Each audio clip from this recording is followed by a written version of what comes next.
सबसे पहले तो ये बताना चाहूँगा कि कोटपुतली के अंदर जिस प्रकार की स्थिति बनी हुई है, कोटपुतली में जो गृह मंत्री पद होने के बाद में जिस प्रकार से जो क्राइम अपनी चरम सीमा पर पहुंचा है, ये देख आपके सामने नमूना है। 10 बजे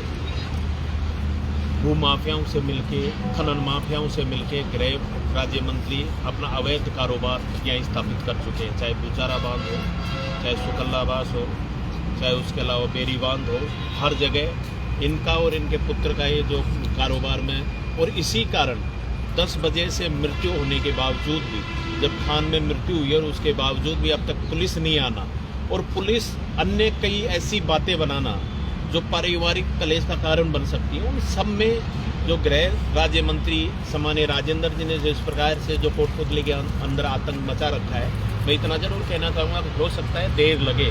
हम सब लोग एक हौसले के साथ यहाँ बैठे हुए हैं और जब तक इसको न्याय नहीं मिलेगा, जब तक इसका न पोस्टमार्टम करवाएंगे न अंतिम संस्कार करेंगे। सर, घटनाक्रम क्या हुआ था, क्या मांग आप लोगों की? घटनाक्रम, इनका मकान मात्र 50 फीट की दूरी के ऊपर है और वहाँ से जैसे ही ये सुबह ज़्यादा कोहरा होने के कारण जैसे ही सुबह अपने भेड़ बकरियों को लेकर आगे बढ़ने लगी, इनका पैर फिसल गया और चूंकि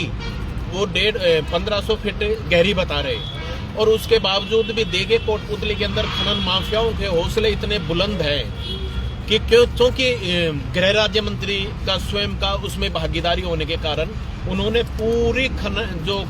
खान है उसके चारों तरफ कहीं कोई बाउंड्री नहीं और इसी कारण इनका पैर फिसला और पैर फिसल कर ये सीधे जो 1500 फीट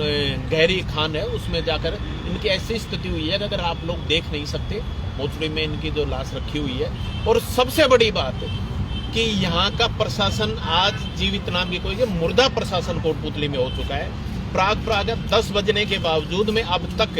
आप ये देखिए कि 4 बज चुके, लेकिन इंचार्ज को इतनी फुर्सत नहीं कि कम से कम ये अवैध वसूली छोड़कर एक मृत्यु हुई उसमें तो कम से कम यहाँ अस्पताल में आकर अपना कर्तव्य का निर्वहन करें।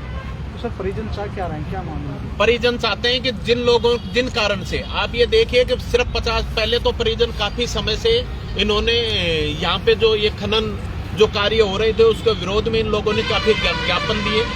अपने एएमई को दिए, एसएमई को दिए, यहाँ तक कि आप अजमेर दिए, यहाँ तक कि ये लोग गाजियाबाद भी गए। लेकिन चूंकि राजनीतिक पहुंच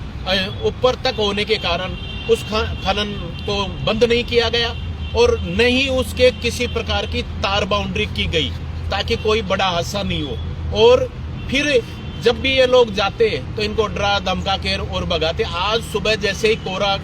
पड़ा हुआ था, ये लोग जब अपनी बकरियां लेकर और बाहर खेत में जाने वाले थे तो पत्थर पे पैर आने के कारण ये फिसलने के कारण ये डायरेक्ट वहीं पे चौकी खान ऐसे उसमें जाकर गिरना। और उसके बावजूद भी अटदर्मिता देखिए कि अभी इनके परिवारजनों को जो खान का जो मालिक है वो डरा रहा है, धमका रहा है कि कुछ भी कर लो, मेरे ऊपर तक पूछ है। इतना तो पता नहीं पूछ उसकी भगवान तक है या नहीं है, लेकिन जनता जरूर न्याय करती है। और हम जब तक इस परिवार को न्याय नहीं मिलेगा, इस परिवार के साथ पूरी कोटपुतली की जनता कंधे से कंधा मिलाकर यहाँ बीडीएम हॉस्पिटल में डटकर मुकाबला करेगी और हमें जब तक न्याय नहीं मिलेगा हम लोग कहीं भी दूर नहीं जाएंगे। सर, इस तरह की पहले भी कोई घटनाएं हो चुकी हैं? उसमें लगभग जैसे आज बता रहे हैं, मुझे तो पहले पता नहीं चल पाया, लेकिन आज जिस प्रकार से बता रहे हैं कि 5-7 घटनाएं पहले भी हो चुकी और इनके हौसले इतने बुलंद है। आप देख रहे हो कल भी इतनी बड़ी घटना घटी, आज भी ऐसी घटना, ये तो आए दिन एक आम बात हो गई। क्योंकि गृह मंत्री कोटपुतली के लिए जो मिला वो राजस्थान में कानून व्यवस्था कायम करने के लिए था, लेकिन चूंकि इन्होंने उसका गलत इस्तेमाल करके कोटपुतली के अंदर शांति भंग और आए दिन गुंडागर्दी और मर्डर करवाने का काम जो गृह मंत्री कर रहा है, मैं समझता हूं कि हम सबको ये रिपोर्ट गृह मंत्री के विरुद्ध देनी चाहिए और नामदार गृह मंत्री को इसमें शामिल करना चाहिए।